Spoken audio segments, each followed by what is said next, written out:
thanks to Kurt for filling in for me last Sunday morning and again this past Wednesday. And the Lord willing, we'll start Nehemiah in chapter 7, verse 4 or 5. I have to look at my note, but in that area. So please read ahead. I want to mention at the worship hour, but I'll mention at this time as well, the flowers to my right and left are from the family of Corey Singer. Memorial services were held Friday morning at 11, and Corey was the niece, of course, of Darlene. And our sympathies to the family. It's good to see all of you out today. I trust you're looking forward to not only our time together, but time with family as well. This is a generally special day for people to come together, and we're grateful that you're here and able to be with us for our study. Esther chapter 4, beginning in verse 1.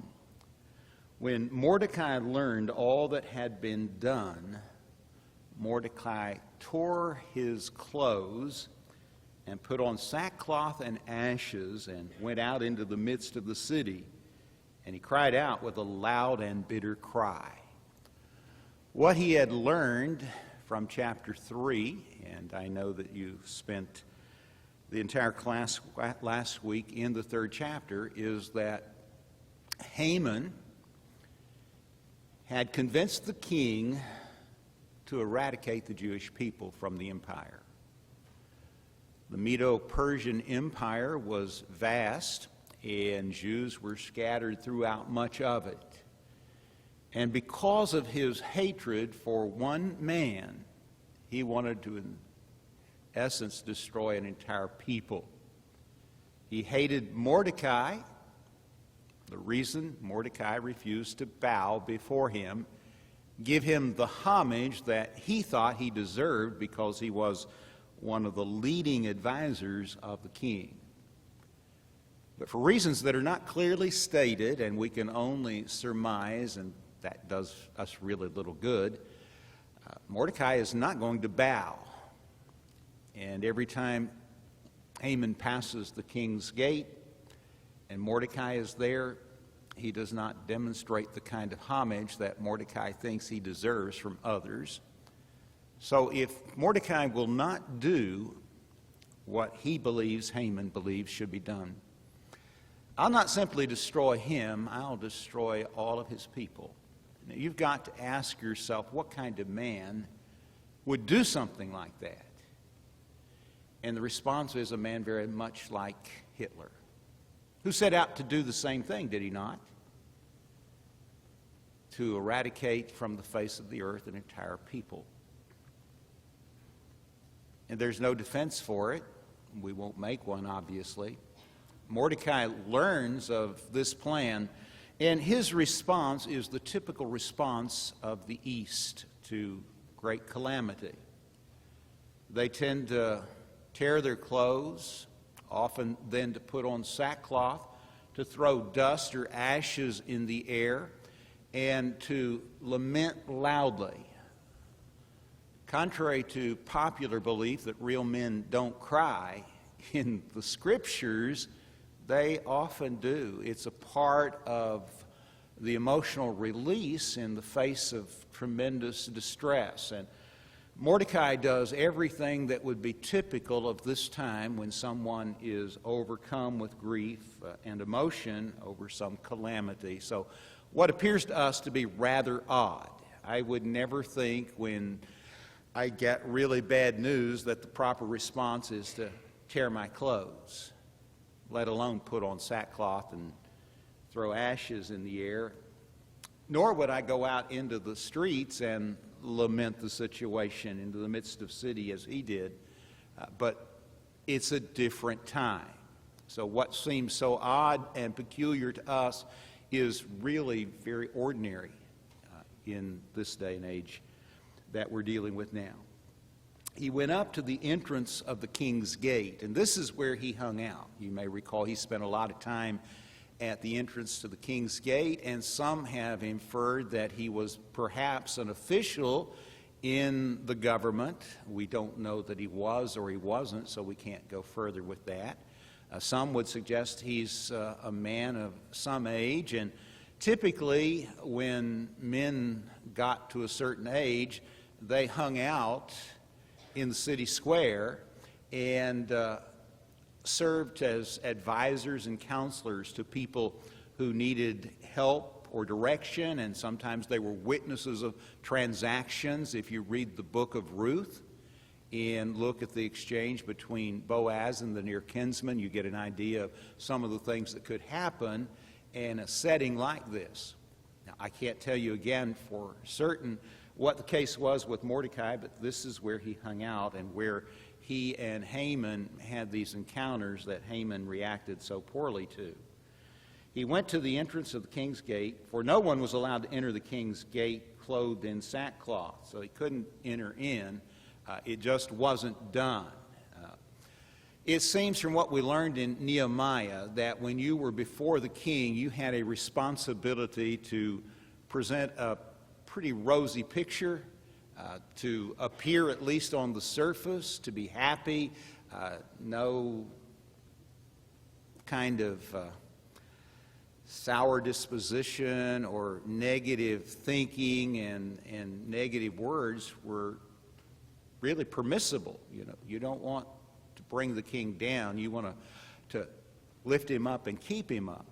And when Nehemiah appeared before the king, and it was clear that something was troubling him, the king noticed it immediately. What is going on? Well, this is pretty ordinary stuff. We're talking about the same empire, just a little different dating, and it's just not permissible to go before the king and even to enter in through the king's gate in sackcloth. And in every province, wherever the king's command and his decree reached, this is the king's command and decree to destroy the Jewish people. Everywhere this decree went, and it was written in all the languages of all the citizens of the entire empire, all 127 provinces, in their own language, so that there could be no misunderstanding. As it spread throughout the empire, and they didn't tweet, they didn't have Instagram, they didn't know what email was, they didn't have radio or television, and no telephones. So it took a little more than a second to get the word out. But as it spread throughout the kingdom, the response is very similar to the response of Mordecai. The Jewish people are overwhelmed with grief because they just read their own death sentence. So there was great mourning among the Jews with fasting and weeping and lamenting, and many of them lay in sackcloth and ashes. So what Mordecai has done, having learned of this plot to destroy his people, now the whole nation, as it spreads throughout the empire, will respond in a similar fashion.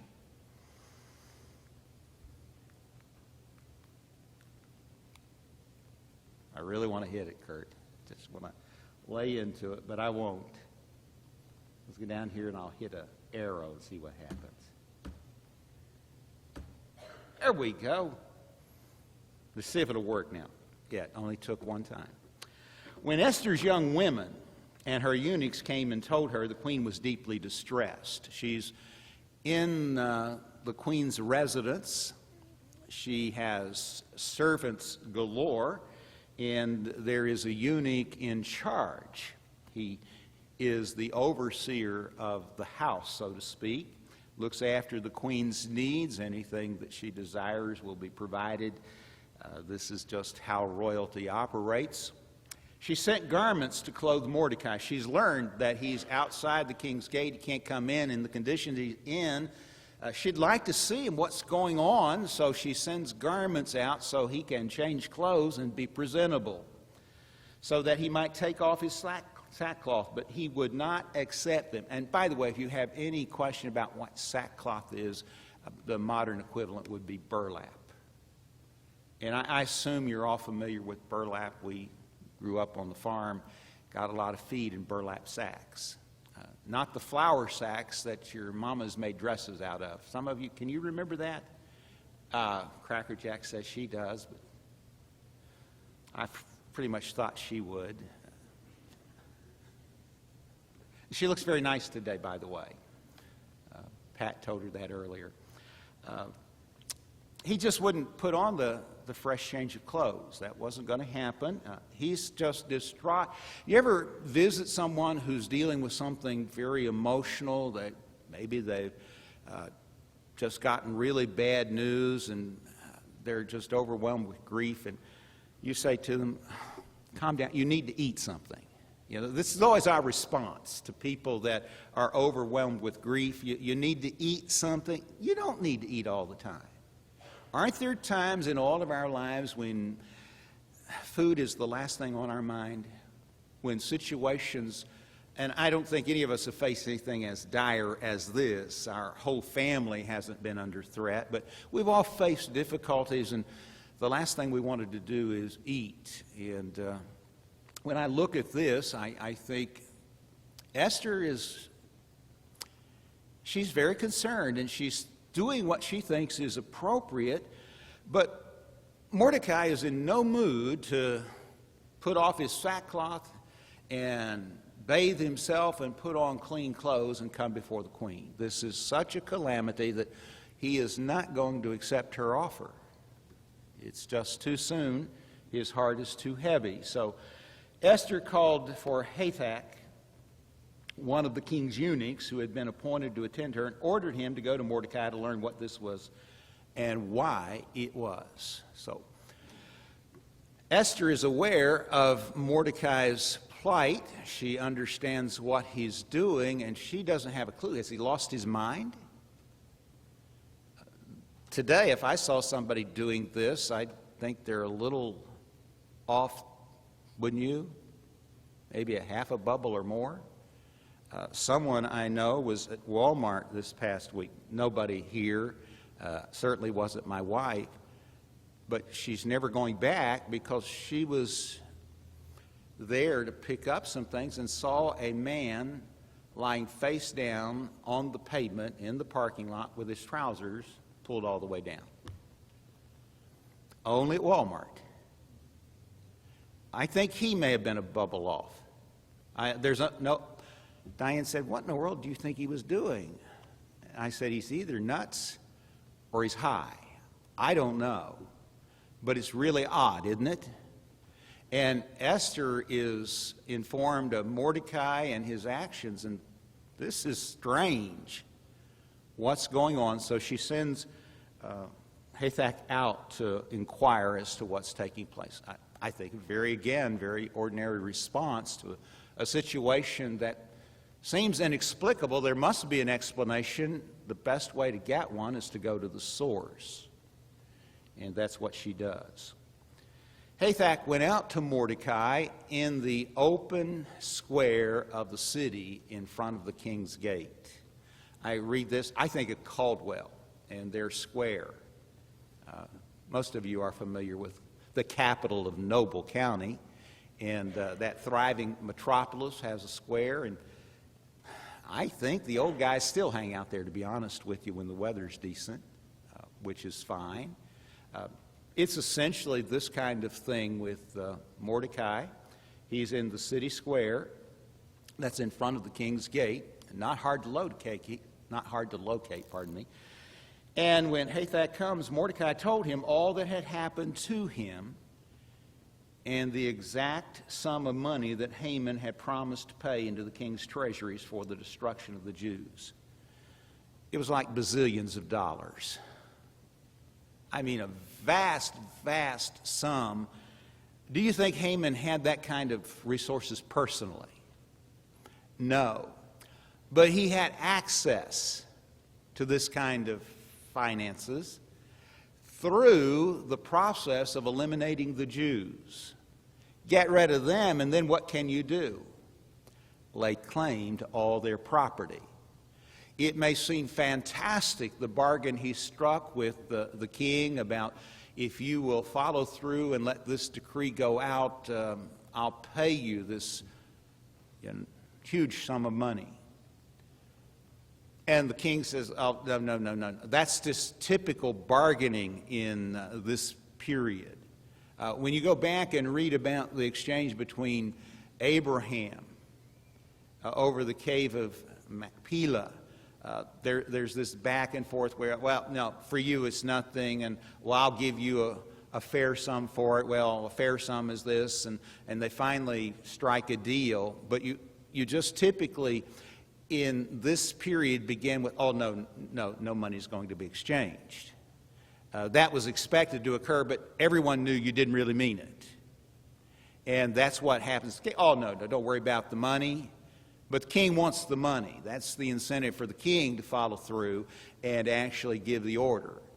And Haman is going to acquire this when the execution order is carried out. He will simply confiscate all the property of the Jews.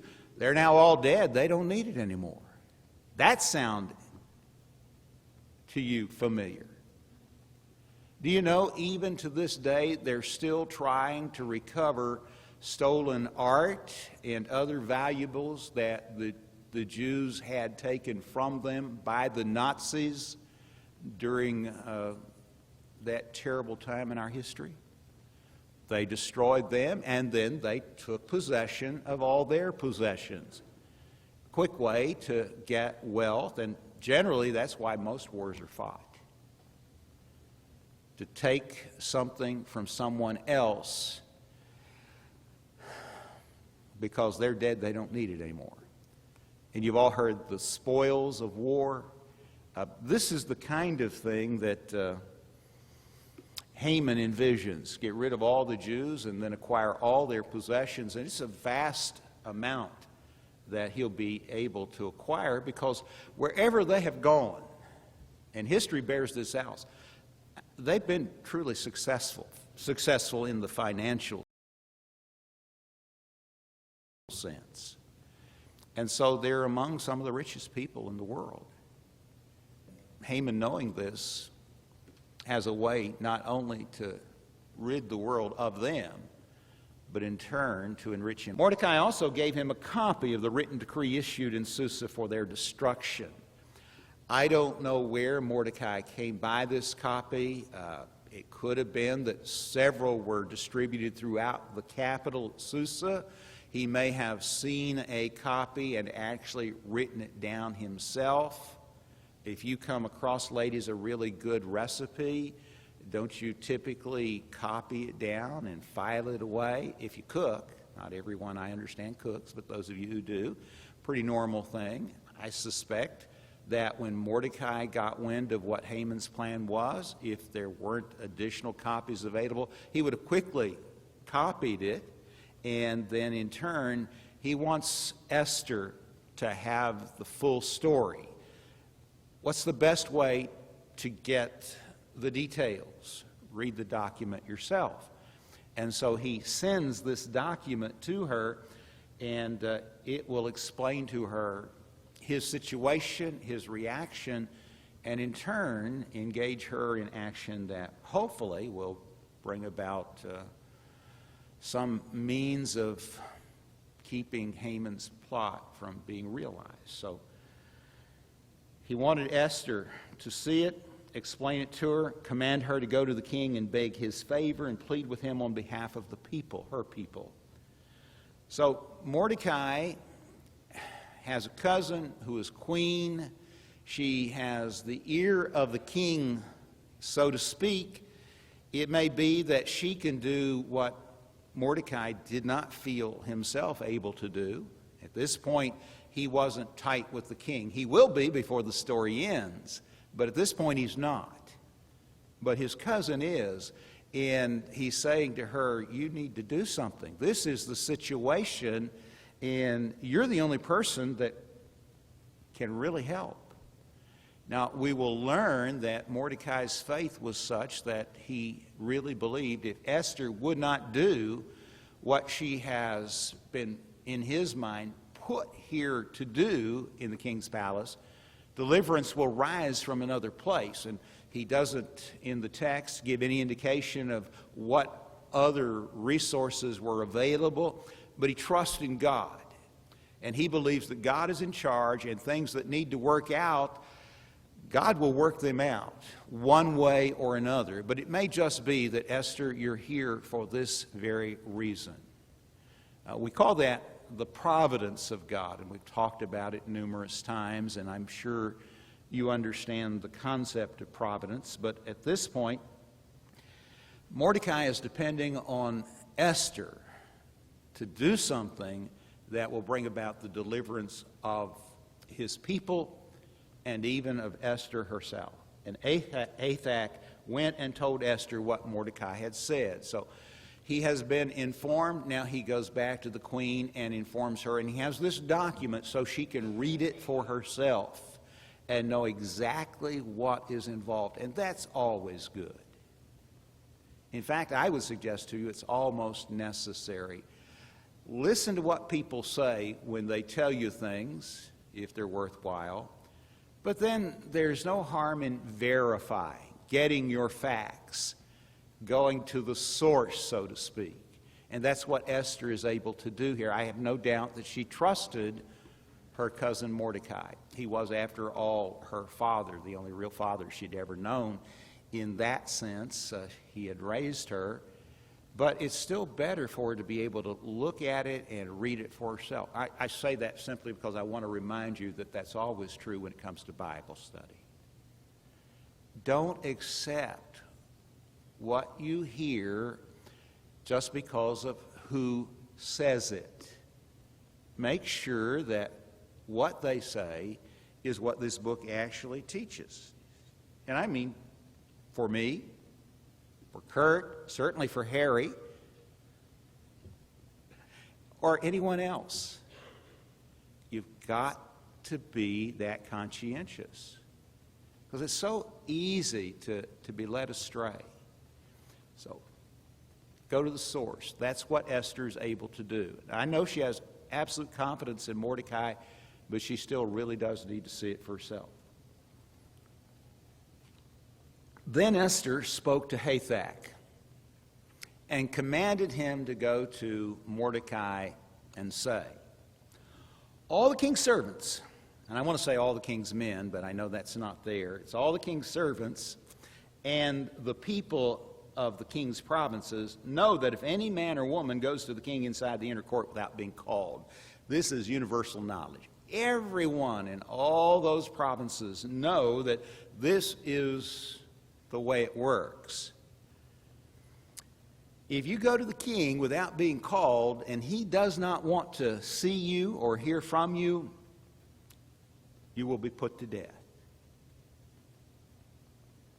Except the one to whom the king holds out the golden scepter. And the golden scepter would be held out by the king, and if the king's response obviously is favorable, the one who is now permitted to comes in and touches the tip of the golden scepter. And again, this is true of everyone in the entire empire, including the queen. She just can't come prancing, waltzing into the palace in the presence of the king anytime she wants. And no, I have real trouble wrapping my head around that. But that's the way it was. I have real trouble wrapping my head about how Esther came to be queen to begin with. But I told you at the outset, this is not a book that is designed to establish moral principles for young women. This is a book that tells a story, a true story about how a Jewish girl delivers her people from what would have been annihilation if Haman's plan had been carried out. Mordecai says, you need to go to the king and get this thing straightened out. She says, but everybody, anywhere in the empire knows that you just don't waltz into the king's presence. And furthermore, she says, as for me, I have not been called to come into the king these 30 days. Well, I really have trouble wrapping my head around that. If I had to show up at the house for 30 days, I probably wouldn't be able to get in when I got there. I'm sure the doors would have new locks. I don't know what else might happen, but it wouldn't be any fun for me. But this seems to be typical of the king's relationship with the queen. What I want y'all to let you know, can you imagine saying that, guys, to your wife? When I want y'all to tell you. Well, that's the relationship between the king and the queen, and yet we're told he loved her, and when he saw her, the search was over. She was the one, but now she says 30 days, and you want me just to prance in there and say, my people are in trouble, you need to do something.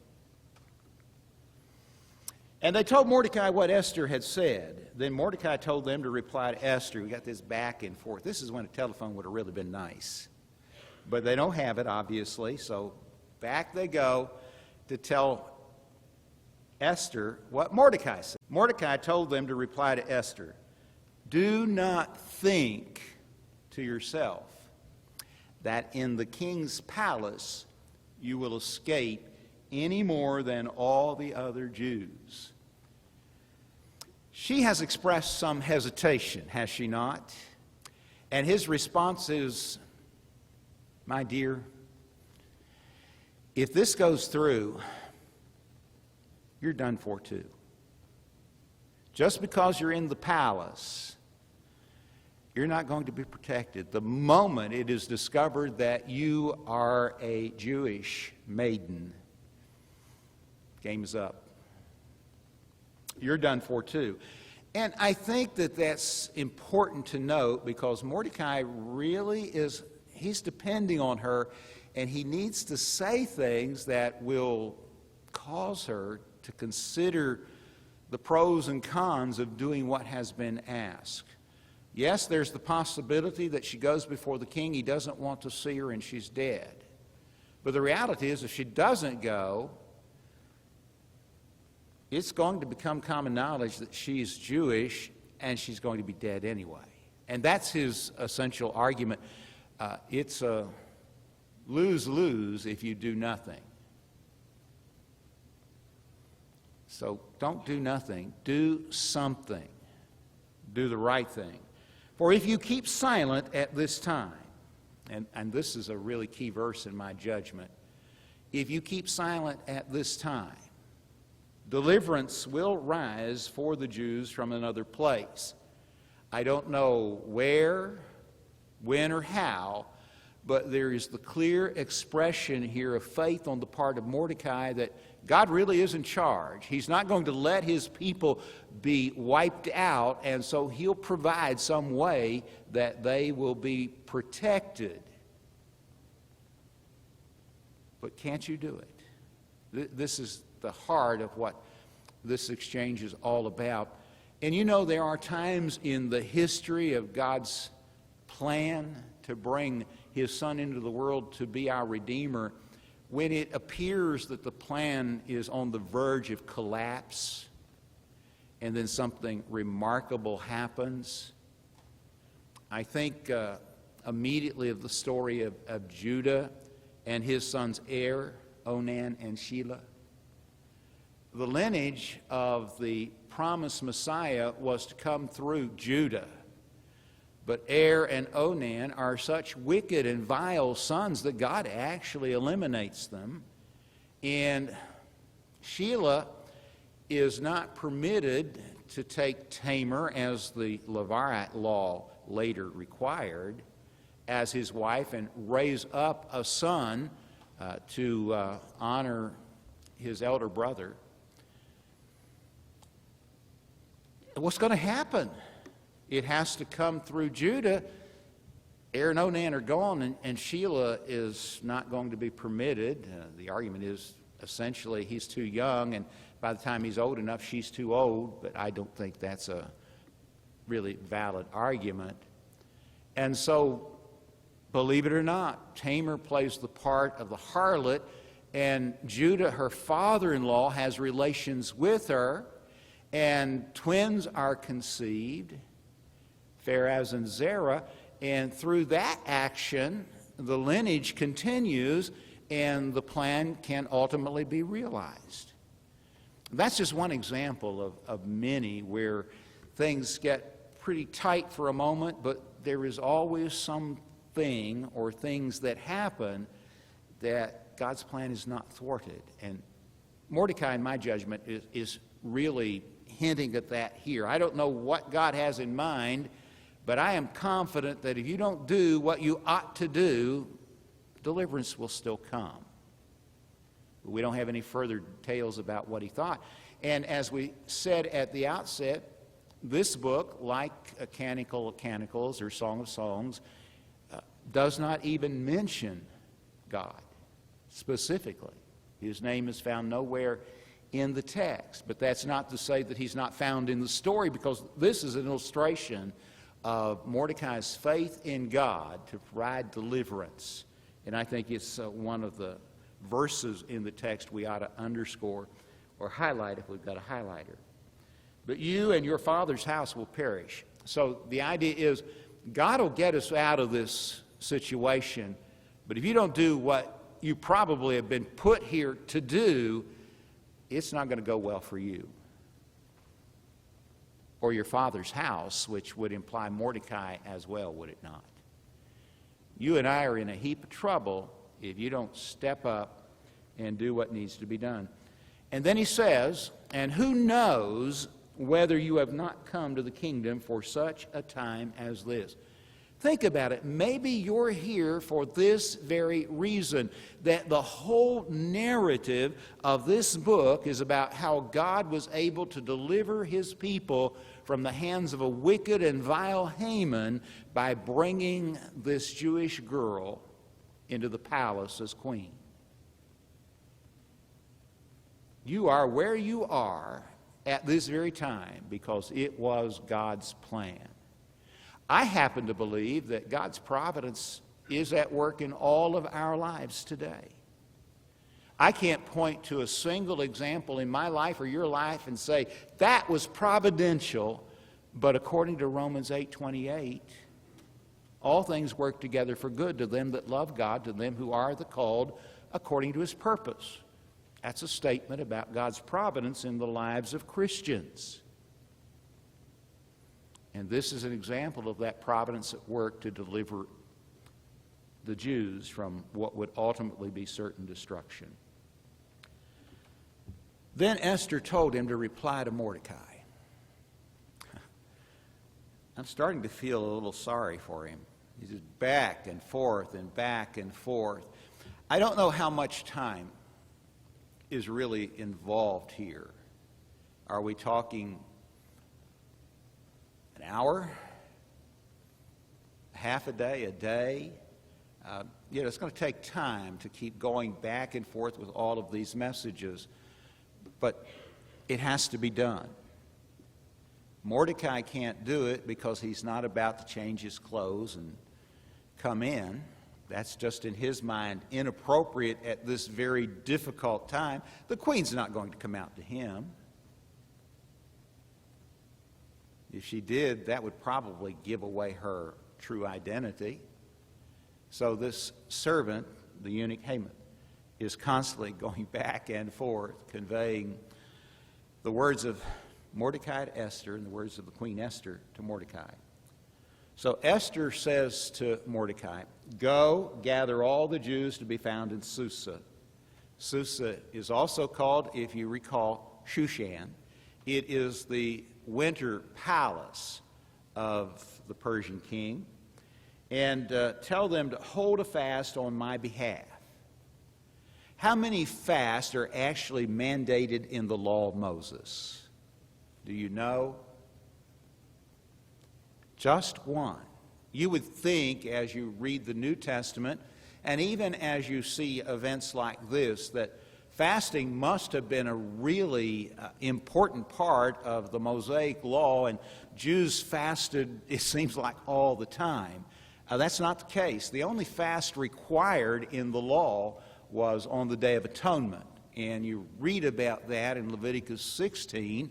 It was the day that the high priest entered the most holy place.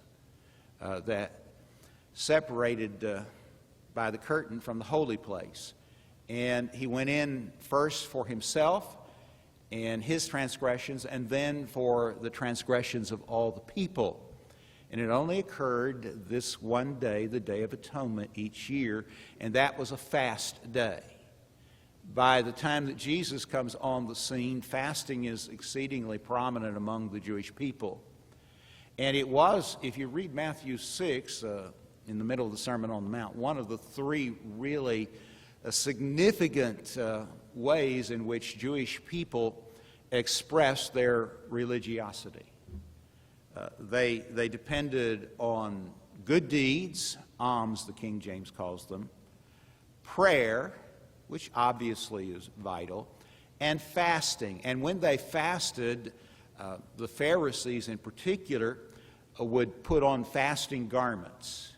They would not be garments that were fresh, clean, new, attractive. They wouldn't necessarily be torn. They wouldn't necessarily be covered in ashes, but they would be a clear indication that I'm fasting today. They actually wore fasting makeup. And rather than fast in private at home, they went out publicly to be seen. And they wanted people to say, man, that guy must really be tight with God. Look how he fasts. But in Matthew 6, 1 through 18, Jesus said very pointedly, when you promote yourself, the world may applaud, but God will pay no attention. When you do good deeds, do them to the extent possible so it's really just between you and God, and the recipient doesn't know his or her benefactor, if possible. And when you pray, don't stand on the street corner. Remember the illustration, the parable that Jesus told that's recorded in Luke's gospel about the publican, that's a tax collector, and the Pharisee. The publican, he is so humble that he can't look up, he can't cry out in public, he just bows his head, and that's, in my judgment, where the idea of bowing our heads when we pray actually has its roots. He bowed his head, and he beat his chest, and he said, God be merciful to me, a sinner. While the Pharisee stands on the street corner, looks up and says, God, I am so glad I am not like everybody else. And he reads his personal pedigree, tells God all the things that he has done that are good. Can you tell God anything about yourself that he doesn't already know? He doesn't need to tell God, but he wasn't telling God. He was telling everybody around him how great he was. And Jesus asked, who do you think went home justified? There are some difficult questions in the Bible, but that's not one of them. That was not hard to figure out. So fasting was really important by the first century, but it was something typically that was reserved by Jews in the Old Testament in times of great calamity. The only commanded fast, again, was the Day of Atonement. There's nothing wrong with fasting even today. There's something terribly wrong when we mandate it. The Lenten season, 40 days of Lent, supposedly based on Jesus' time in the wilderness where he's fasting and praying and being tempted of the devil, has no authority for the church.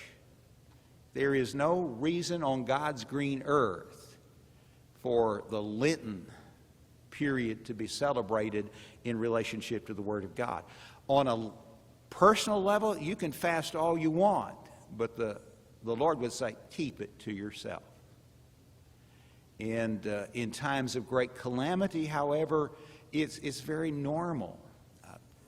Food is the last thing on your mind. That was the first one, right? The last thing on your mind. There are just times when things happen that you don't want to eat. It makes sense. You're fasting. But you don't have any right to tell anybody else to do that. Doesn't matter who or what authority may dictate it. They cannot overrule God and God's Word. But I digress, but we have 5 minutes and we need to get done, so I'll move on. Gather all the Jews to be found in Susa and hold a fast on my behalf. Tell them what's going on. Tell them to fast. Do not eat or drink for 3 days, night or day. Now this is a real fast. Some fasts are only from sunup to sundown. And then after the sun goes down, you can just eat all you want. But that's not the case here. This is 3 days and nights of neither eating or drinking. I'm kind of glad God doesn't mandate that today. 3 hours is about my limit, especially when it comes to drinking something. I need water or coffee or something pretty often. But she says, I want you to do this. And it's an expression of contriteness and deep anguish. And she says, I and my young women will also fast as you do. So I'm not asking everybody else to do something that I'm not willing to do. There's a powerful lesson there as well, folks. Don't expect people to do things if you're not willing to do them too, and God has enabled you to do them. Everyone can fast, including the queen and her maids. And it is wrong to ask everybody else to fast for her and her not be willing to fast herself. So she says, we're going to join in for 3 days. Then I will go to the king, though it is against the law, and if I perish, I perish. So 72 hours, and I'm going to go, and if I die, I die, but I will have done my duty. I will have honored my God, and I will have at least tried to save my people. And you know, sometimes trying is what really matters. The easiest way in the world to lose your soul is to do nothing. God is much more responsive to our attempts and our failures than our failure to attempt. Now you think about that for a moment. Why was the one-talent man condemned? Because he did nothing. Matthew 25. He would have been better off to have made a bad investment and lost the money than to have done nothing at all. He could have put it in the bank and at least got a little interest from it. Not a whole lot then, not a whole lot now, but a little. That's better than nothing. But he did nothing. And he lost everything. Esther's not going to make that mistake. She'll do something even if it means her death. So Mordecai then went away and did everything as Esther had ordered him. He went out and he let everybody within the Jewish family in Susa know what was required of them. You fast. Don't eat, don't drink for 72 hours, and then the queen will do what she can. And it really starts to get interesting from here on out. This next chapter is just delightful in some ways. I hope you've read ahead, and if not, you will read ahead. And God willing, we're going to go to chapter 5 next week. There are 10 chapters, just enough to get us through the end of May, but look at chapter 10. I think I'm going to be out of town, so Kurt can do chapter 10. No, not really, but it's not very long. But as you well know, it doesn't take a whole lot to keep us going for 35 or 40 minutes. Good to see all of you. I hope you're able to enjoy visiting for the next 15 minutes, and we're looking forward to worship together.